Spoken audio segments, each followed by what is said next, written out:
And I'm so glad that you're here. Thank you for being here at our Zoom at Noon program.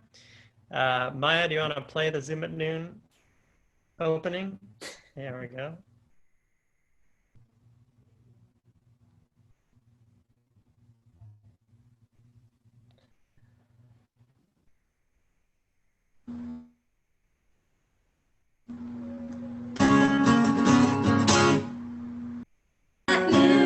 Zoom at noon, congregation Brith, Shalom. Zoom at noon, Zoom at noon, Zoom at noon, congregation Brith, Shalom. Zoom at noon.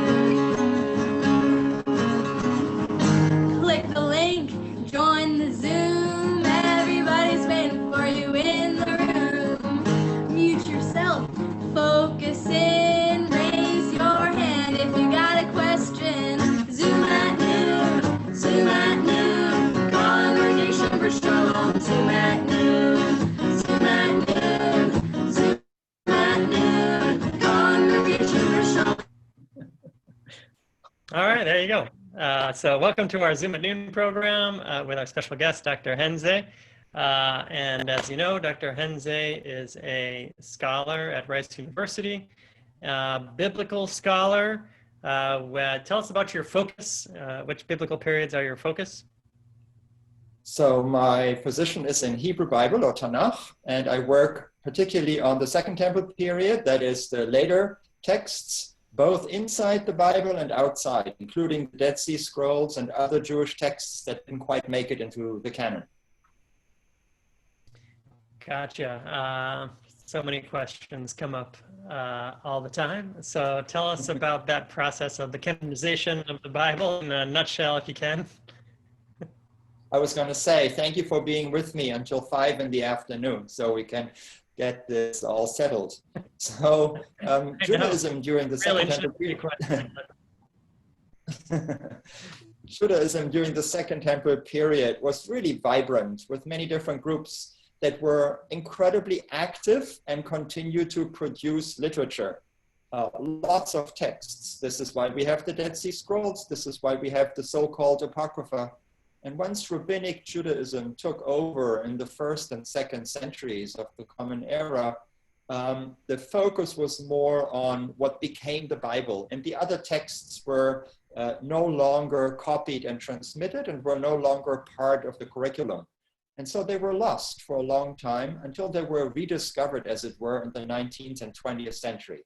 And now there are many scholars, Jewish and Christian, around the world that rediscover the vibrancy of these early forms of Judaism and want to work on these texts and reintroduce them to the general discourse. Wonderful. And so that's the work that you're doing. And today, well, first, a couple introductory questions, and then we'll jump into how the Psalms can help us today. One is, tell us about Rice University. How are things there in terms of the virus and reopening and closing? Yes. So you may recall that Rice University was one of the first universities in the nation to stop teaching in classroom and to go fully online. So in a matter, we made national news for that. In a matter of 2 weeks, we went from about 6 courses that were taught online to 1,900 courses that were taught online, including my very own course. So we finished out the semester fully online. Just last week, the president made a general announcement. It was sort of a town hall meeting in which he announced that it is now our hope that we can come back in the fall, in August, that is, by going back into the real classroom, though with some modifications. And this is a long story, but I'll just say one thing. The hope is that we can offer our classes in a hybrid format. So the idea would be that the instructors, professors and instructors would always be in the classroom, that there are cameras and microphones. But since our classrooms are relatively small and we cannot really adequately keep a distance between students, the classes would be divided into half, and for 1 week, half of the class is in the classroom and the other half would follow on camera and microphone. And then the next week, the two halves switch and the other half of the class would be in the classroom.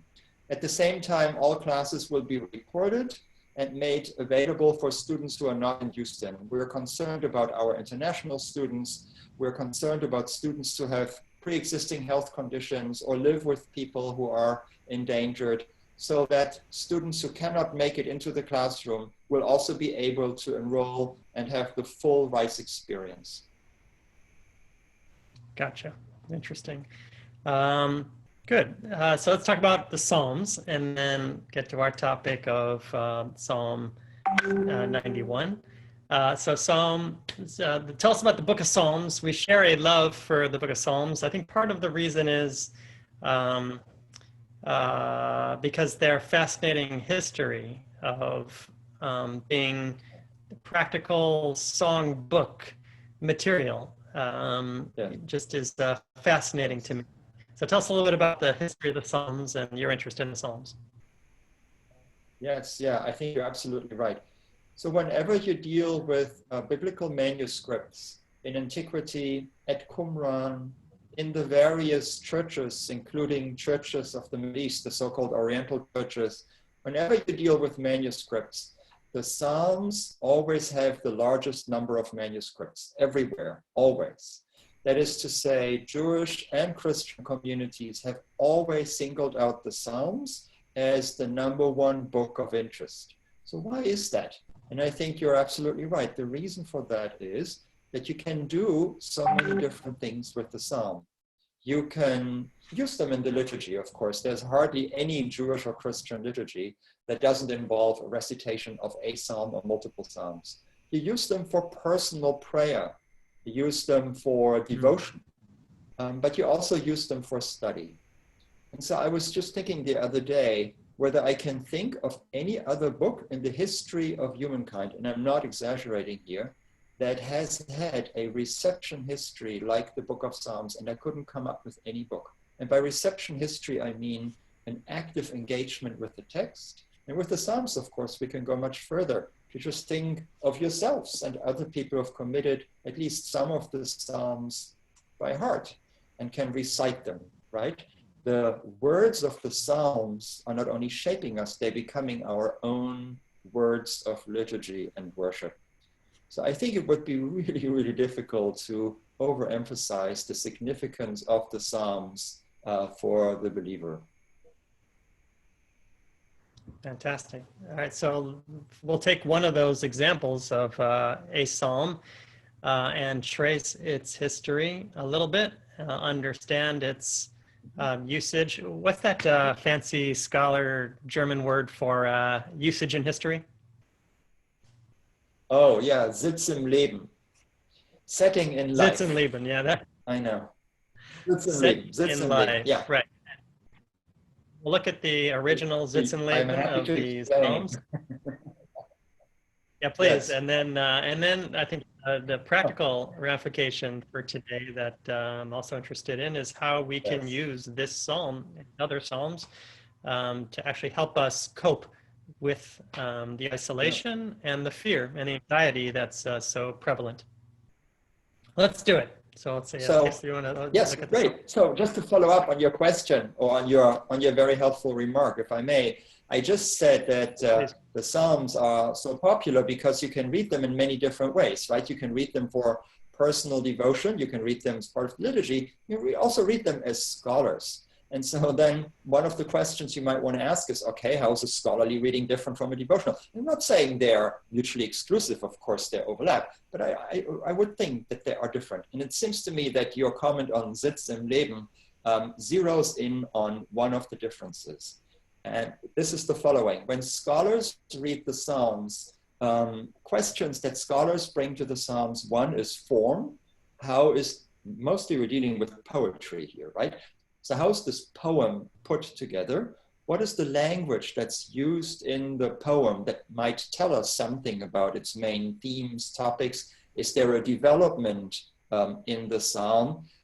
Is there a change of speakers? And very often there is, that might be helpful for us to understand how the poem works as a poem. And secondly, and perhaps even more importantly, scholars are interested in trying to figure out where the psalm is coming from. And so there was a very influential scholar who wrote a monumental book on the Psalms about 120 years ago. His name is Hermann Gunkel. And Gunkel's main thesis was that most of the Psalms originated at the temple in Jerusalem.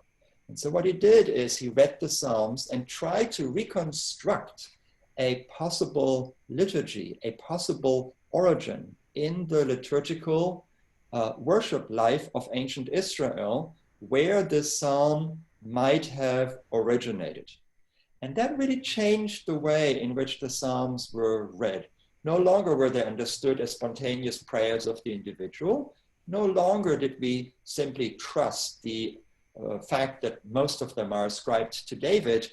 We sort of ignored for the time being the superscriptions that say Psalm of David and read the Psalm itself and were trying to figure out, is there a particular setting in life, Sitz im Leben, a particular origin in the liturgical life of ancient Israel where the Psalm originated.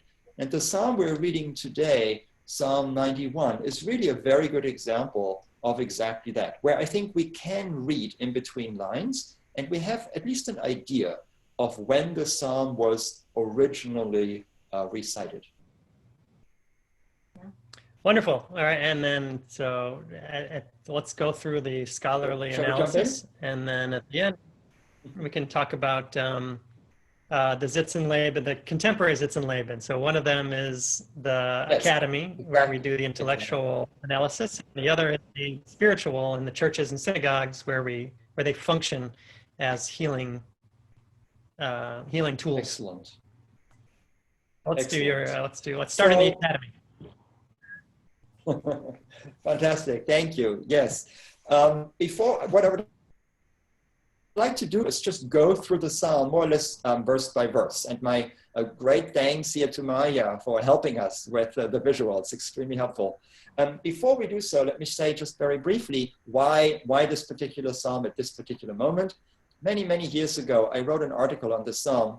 Then about half a year ago, I received an email from a very dear friend of mine, Professor Mark Bredler, a wonderful professor of the Hebrew Bible at Duke University, who's also the scholar behind a website called thetorah.com. And he asked me to write a short version of my article on Psalm 91 for thetorah.com.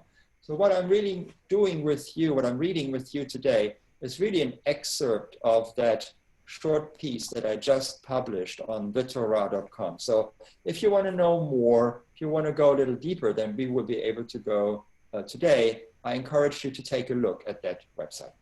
Okay, so as I said, what I would like to do with you is just go through it more or less verse by verse and see what we see. And then hopefully at the end, we'll have a little time to ask about the role of the Psalm today. Okay, let's just look at the first verse here. And I'll just read the English to you as you have it on the screen. O you who dwell in the shelter of the Most High and abide in the protection of Shaddai. So the first thing perhaps to notice is that the Psalm does not have a superscription. It's not ascribed to David. There is no a Psalm of David when he did this or that. So we're sort of thrown into the action, as it were. The Psalm that comes before and the Psalm that follows both have a title or a superscription, but Psalm 91 does not. And the second thing that we observe is that the English translation that we have here is cheating a little bit. So those of you who know a little bit of Hebrew, you will see that the Hebrew starts out with what we call a participle, Yoshev Beseta Elyon. And it's a third singular participle, he who dwells in the shelter of the Most High. And translators didn't quite know what to do with this because we don't know who this he person is. And so they changed it to the second person. How that exactly is helpful, I'm not entirely sure. So in this case, at least, I would prefer to just stick to the Hebrew and say that this is a verse about a person, masculine singular, who dwells in the shelter of the Most High. So the second thing to observe is that there is language, the shelter and the protection of Shaddai, which most interpreters would say is language associated with the temple in Jerusalem. So potentially we're dealing with someone who seeks shelter from God and protection of Shaddai. Shaddai is used only twice in the book of Psalms, an unusual way of referring to God. And so most scholars would argue, and I think for good reasons, that this psalm that is associated with the temple, that talks about an individual who goes to the temple in order to seek protection from God. Okay, let's go to verse 2. I say of the Lord, my refuge and stronghold, my God in whom I trust. So here something somewhat curious is happening that I mentioned a short while ago, namely that the voice of the speaker changes. This happens frequently in the Psalms, and scholars take this very seriously because there's at least a possibility that the change of speaker tells us something about the origin of the psalm. So who's the person who's speaking here? Who is saying, Oma ladonai machsi u'metzudati? Who is this first person? So what I would like to propose to you is that the person who is speaking in the first person here is the same person who is being introduced in verse 1. The one who is he who is dwelling in the shelter of the Most High, and he who abides in the protection of Shaddai, now is speaking while at the temple and really confessing to God that God is the source of his trust. The Lord is my refuge and my stronghold, strictly speaking. My God, I trust in him. Right? So the Okay, person who go ahead. The person who's seeking shelter and sanctuary in the temple. Exactly right. Exactly right. So if we take these two verses in the way I've just described it, I would like to propose that the first two verses really introduce us to the speaker, an individual in Jerusalem who seeks shelter from God. Secondly, we're being introduced to the circumstances of the psalm. Right? There's somebody who needs refuge, somebody who needs protection from God. And thirdly, we're introduced to the main theme, namely that God protects those who trust in God. So this is really a psalm of trust.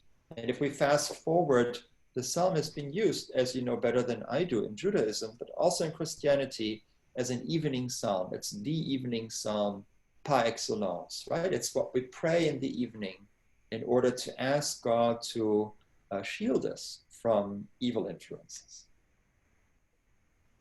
Okay, shall we move on?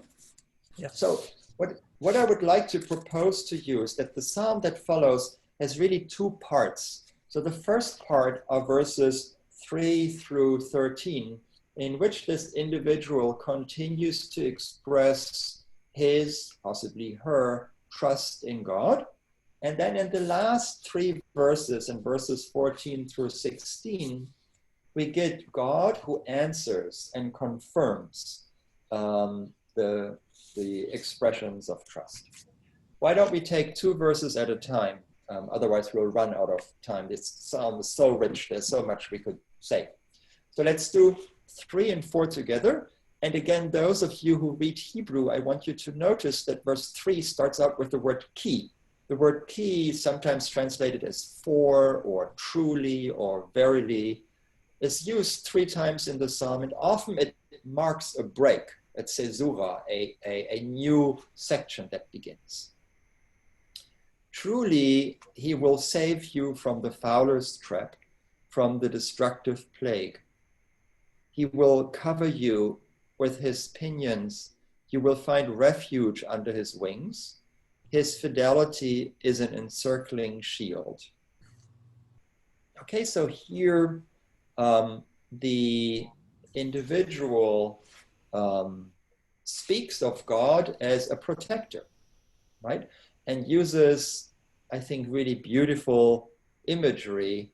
Many commentators have pointed out that there are bird metaphors here that are used for God that are somewhat unusual, but I think poetically very rich.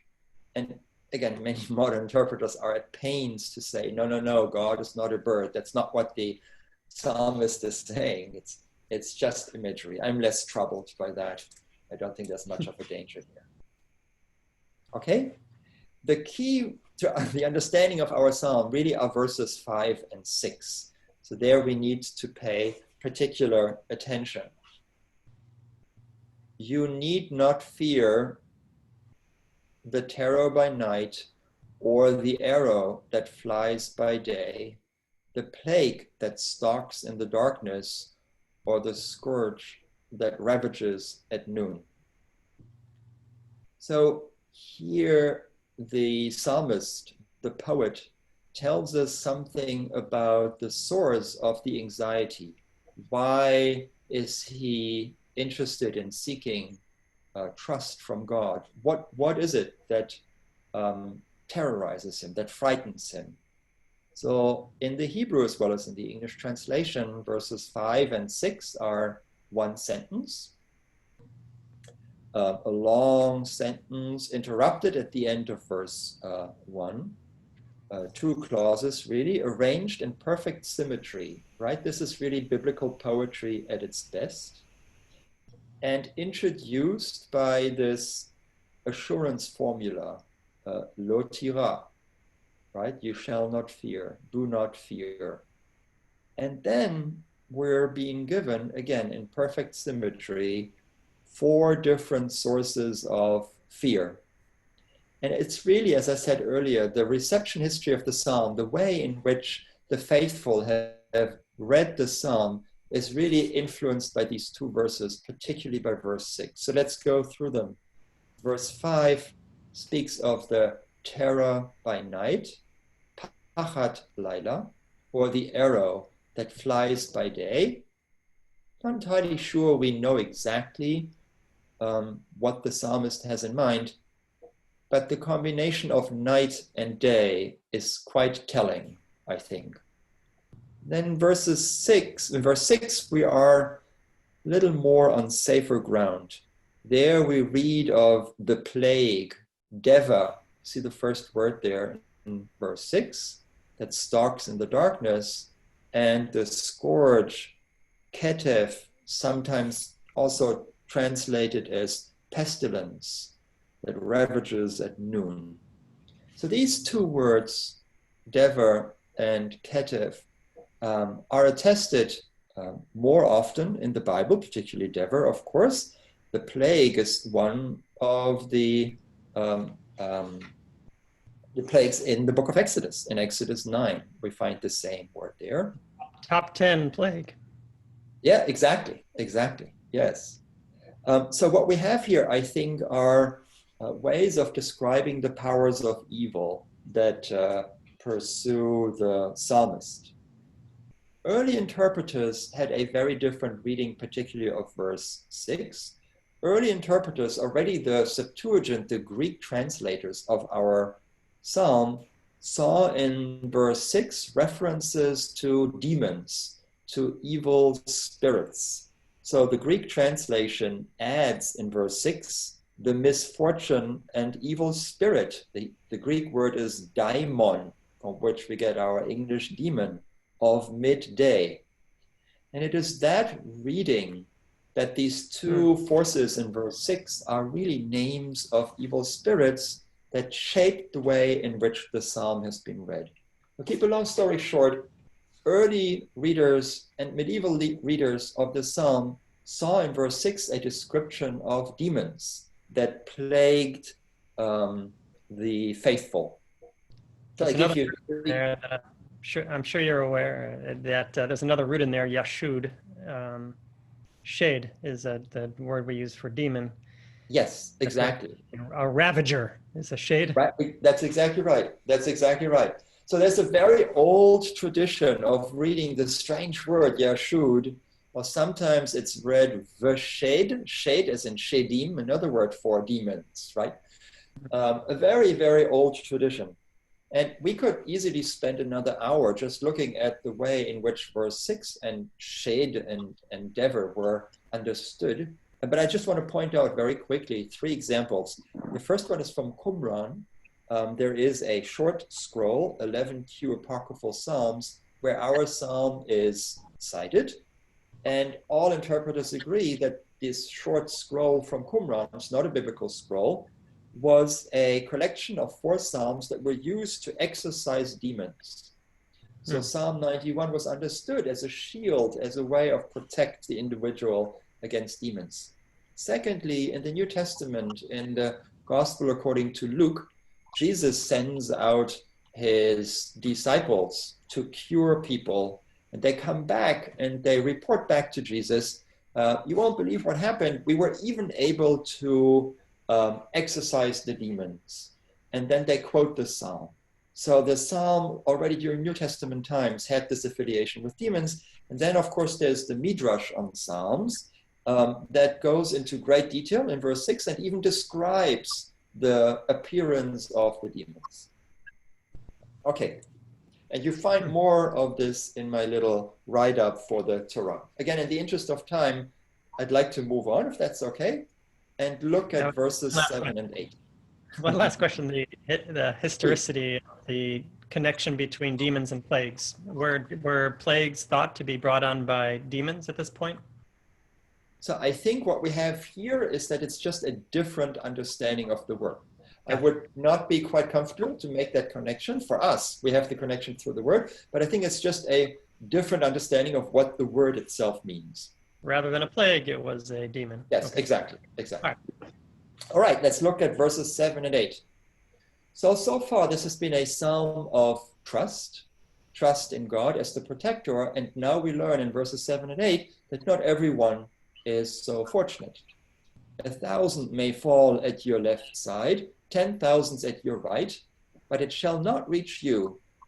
You will see it with your eyes, you will witness the punishment of the wicked.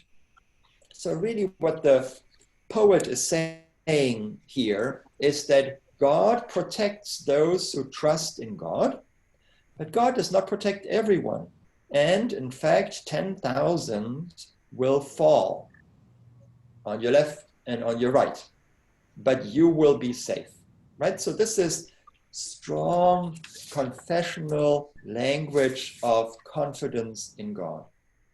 And then in verse 8, the poet leaves no doubt who the ones are who are unfortunate.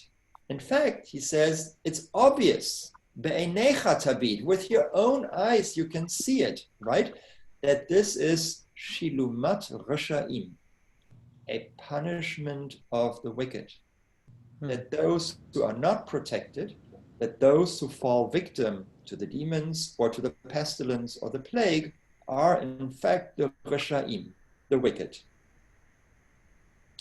Right, and then we move on to verses, and I come back to this aspect.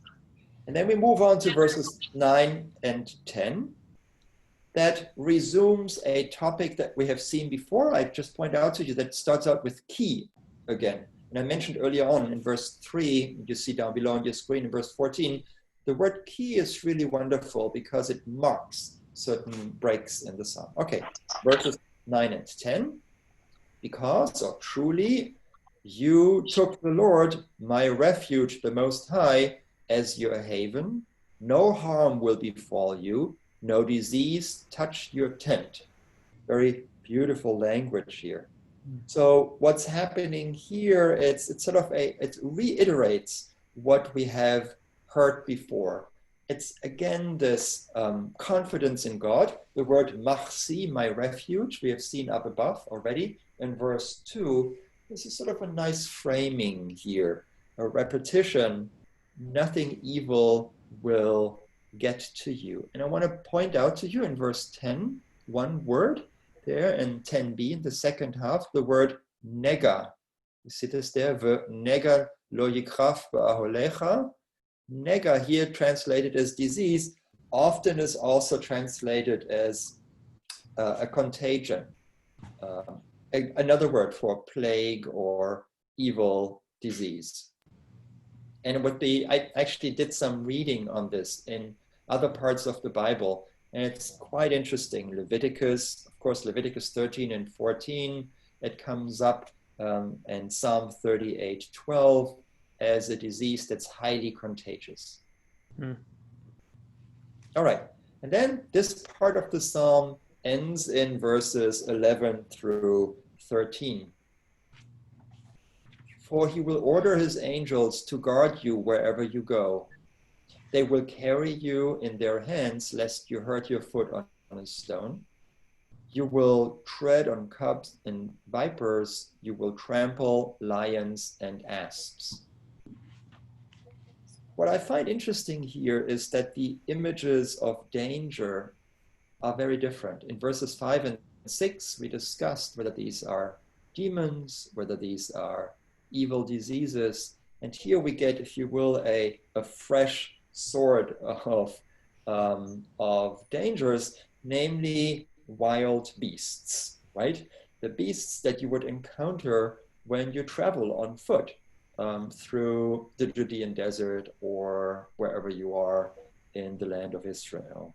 So this seems to sort of complement, as it were, what we've read above, that God will protect the faithful on their way. I think probably both literal way, when you run the risk of trampling on a scorpion or so, and of course in a spiritual way as well. I would never say that the two are mutually exclusive. Mm-hmm. Okay, so the end of the psalm in verses 14, 15, and 16 are something different entirely. Why do we know this? Well, as I said in the beginning, modern scholars are interested in markers in the text and in a change of voice. So a marker in the text is the key, and the change of voice is the first person. This is no longer third or second that we have seen so far, but it is the first person. And all modern interpreters are unanimous in arguing that verses 14, 15, and 16 were spoken by God, presumably through a temple official, a priest, a prophet, somebody at the temple. In other words, it was a recitative that it was Exactly. That's exactly right. And so bear this in mind as I read this to you, how this is God's response, if you will, to the psalm that we just heard. Because he is devoted to me, I will deliver him. I will keep him safe, for he knows my name. When he calls on me, I will answer him. I will be with him in distress. I will rescue him and make him honored. I will let him live to a ripe old age and show him my salvation. Right? So it is generally assumed, and I think for very good reason, that what we have here is God's response.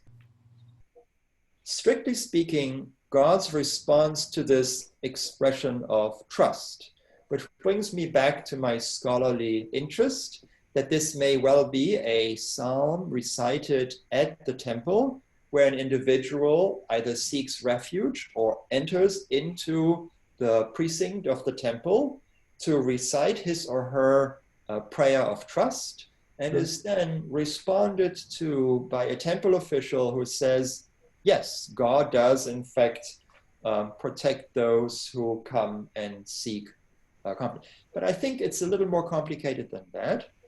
And we won't have time to go into this. But what I find really fascinating is to read the Psalms in their context, which is something that we typically don't do. The Psalm prior to this, and I don't want to go there right now, so keep the screen as it is. Psalm 90 is a beautiful, beautiful psalm about life and the mortality that we all have. And there an individual is really asking God, come back, O Lord, how long? In Psalm 90 verses 13. And so I've often thought that our psalm, Psalm 91, is like a response to the plead for help from God to Psalm 90. So that the responsa that you just pointed out works so well, not just within Psalm 91, but it really works in the structure of Tehillim. It really is as if this entire Psalm 91 is a response to this beautiful, beautiful plea in Psalm 90. And we can go, I think, even a step further. When we read poetry, a skilled poet will put something in the beginning and something at the end, right? You want to have a focal point.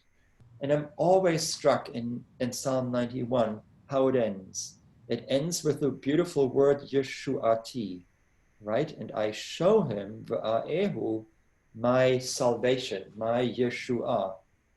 And so perhaps not surprisingly, the next psalm is a psalm that you all know very, very well from the liturgy, Psalm 92, which is a psalm of the Sabbath day, which is a praise, of course, right? It's this beautiful, beautiful praise. And so it seems fitting to me that Psalm 91 ends on this notion of Yeshua, of salvation, that then spills over in a jubilant praise of God. Right. So that, I don't know why I'm so fascinated by the usage of the Psalms as a script, a ritual script in the temple. Yes. We have some examples of that in the Bible, like bringing the first fruits and things like that. Yes. But that history has been lost a little bit, as but it's worth thinking about how to renew that usage of the Psalms. And it seems to me that this is a trust ritual, like someone's very much so has anxiety and has a lack of trust, and filled with fear and a lack of hope, and this somehow works to this ritual of recitation in the temple helps to restore that hope and trust.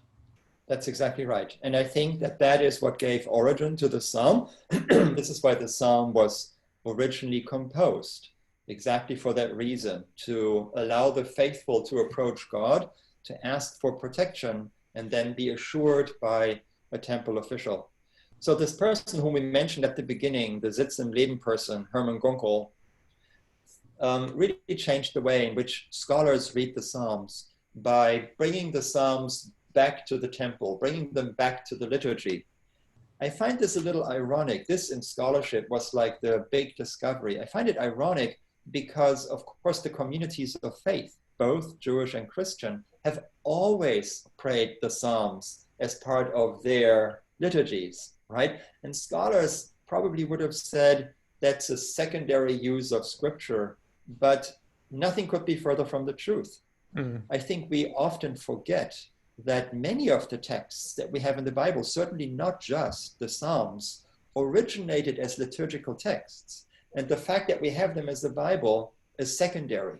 Right? We always think of the Bible as the product of scribes, a very sort of scholarly exercise to write things down. But I don't think that that's the full story. I really don't.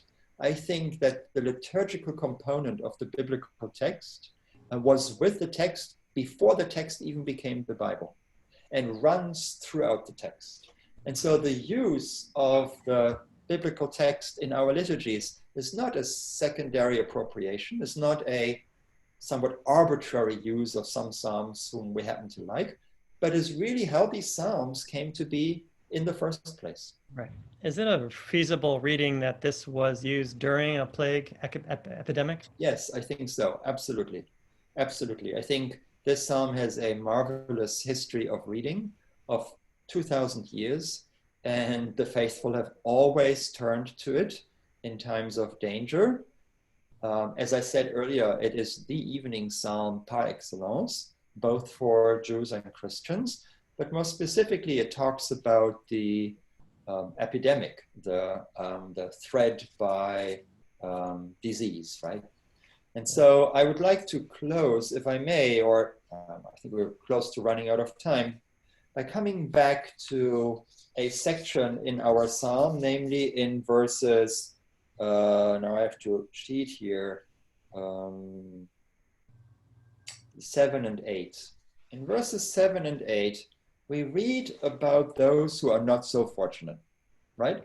And there the psalmist seems to claim that those who trust in God will experience no harm, whereas the so-called wicked, the Reshaim, will die. So we are living in a terrible, terrible time of the coronavirus.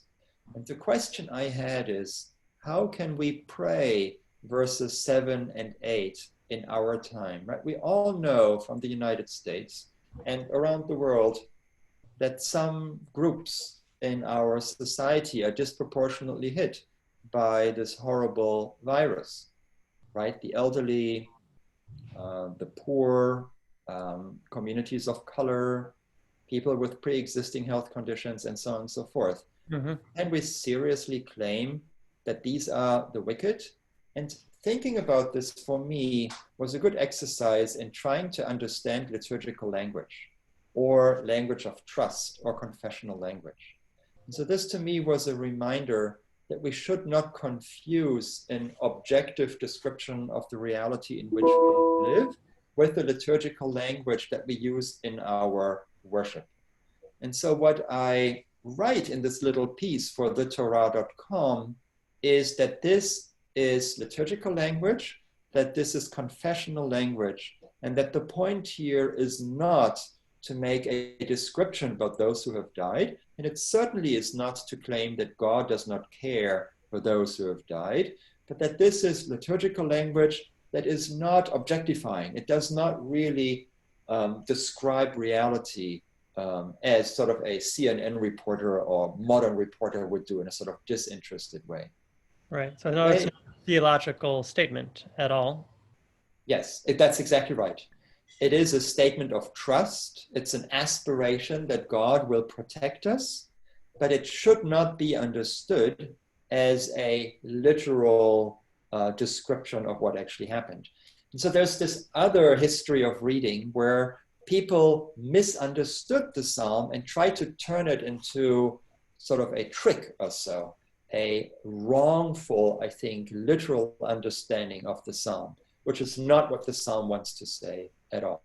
Right. It seems to be an easy pitfall because it's so colorful and yes, yes, exactly. Correct. But exactly. So help us with that. So it mustn't be read literally. It must not be read literally, and it must also not be abused, as it were, as sort of a cheap way in which we can claim God by doing a magic trick or so. That's not what's going on here. Don't go out and step on vipers, and as some fundamentalist Christian groups do, right? Or encounter lions. There is, let me tell you very briefly, there is a great story in the New Testament. In the first gospel, the Gospel of Matthew, in chapter 4, there's a great story in which the devil tempts Jesus. And in the story, the devil is very learned in scripture. He quotes this particular psalm and says, look, God has promised to protect you. Why don't you just put yourself in danger?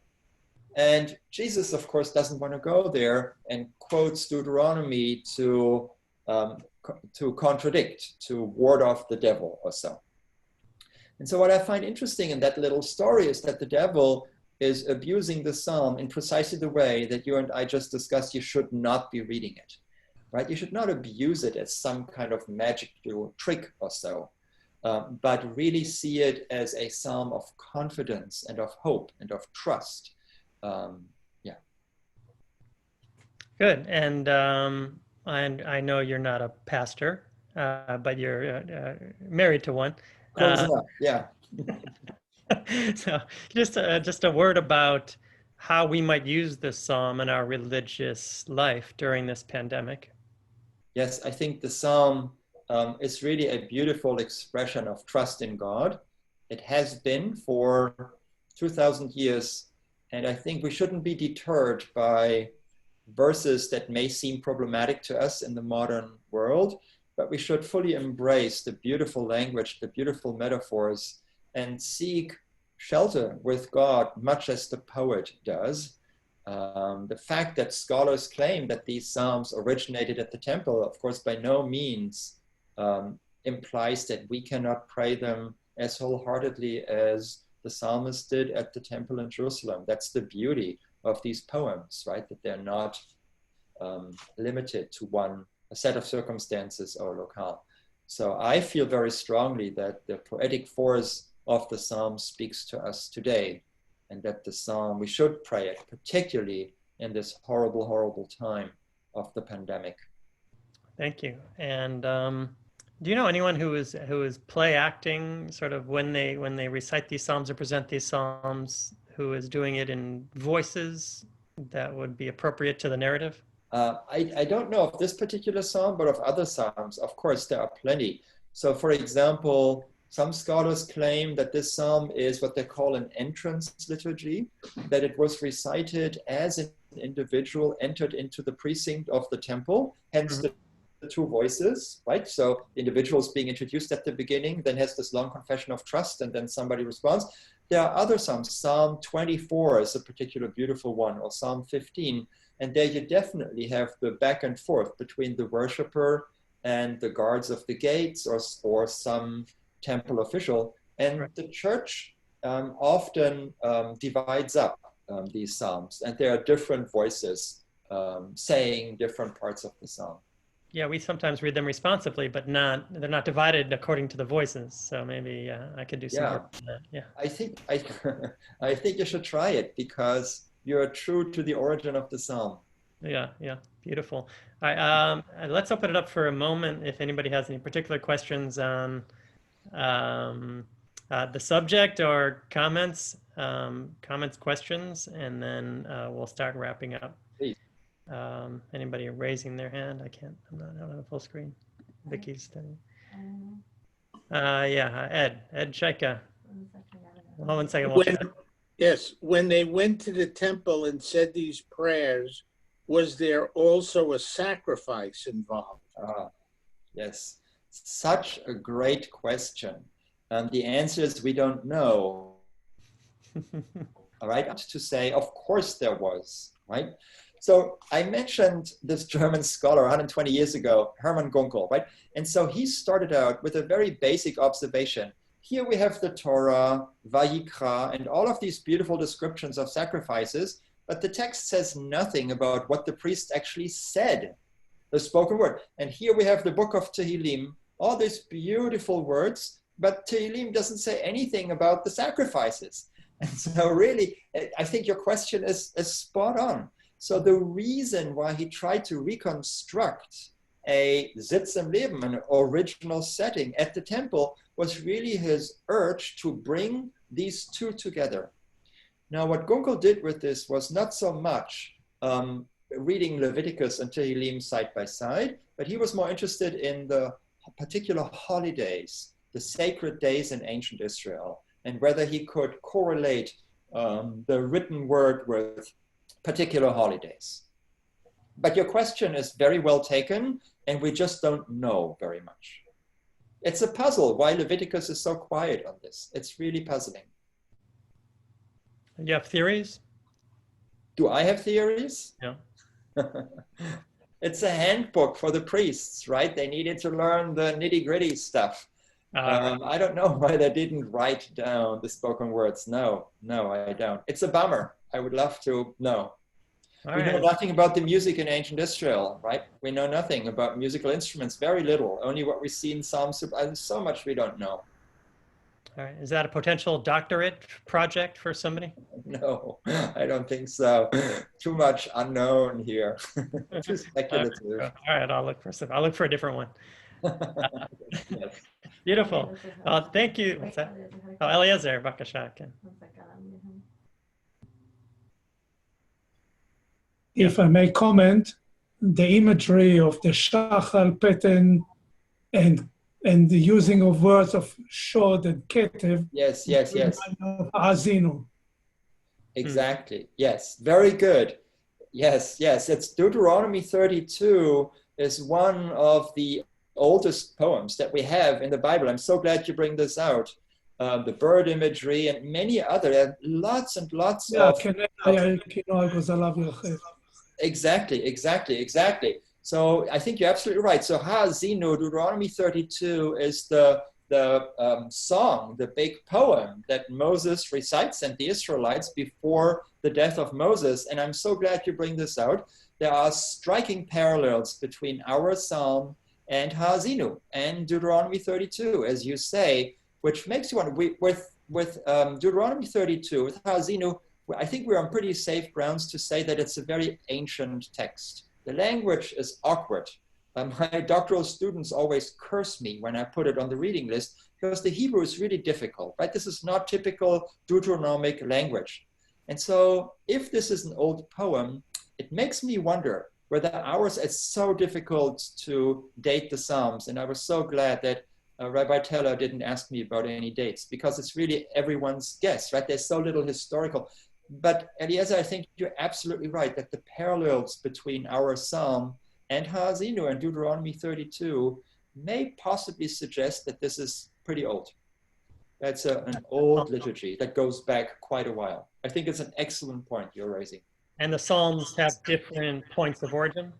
Very much so. What we're dealing with is the hymn book of ancient Israel that was not put together in one setting. It grew over time. We know this with a fair degree of certainty from the Dead Sea Scrolls. When the Dead Sea Scrolls were written, there were still different forms of Tehillim, of the Psalter. And we know that the Psalter grew over time. And the last two books, books 4 and 5 of the Psalter, were not yet fixed at the time of the scrolls. This is a long process. I'm sure your hymnal has changed a lot over the last 50 years. So why not assume the same for ancient Israel? All right, yes. Dr. Henze, I want to thank you. I wish we had more time for more, but we're going to have to, that means we have to have you back again. And anytime. So much for, we're a religious community and a spiritual community, and we so appreciate the academics and the scholarship that you bring to us because it enhances our religiosity so much. And so thank you for being a friend of Brith Shalom and for continuing to be our teacher. Thank you for the invitation. And I have to tell you how delighted I am to see so many faces here on the Zoom screen of people whom I've known for many, many years. It's wonderful to see you, albeit only virtually. I've always loved to come to Brith Shalom, and I cannot wait to come back and walk into your beautiful building and meet you all again in person. Thank you for the kind invitation. It's such a pleasure to be with you. It really is. Thank you. I put the link to your article in the chat if anybody wants to look it up. Right. Thank you. All right. Have a great day, everybody. Yes, Thank you. Thank you. Well. Good sir. Thank you. Bye. Bye. Bye-bye. That's very gracious. Thank you.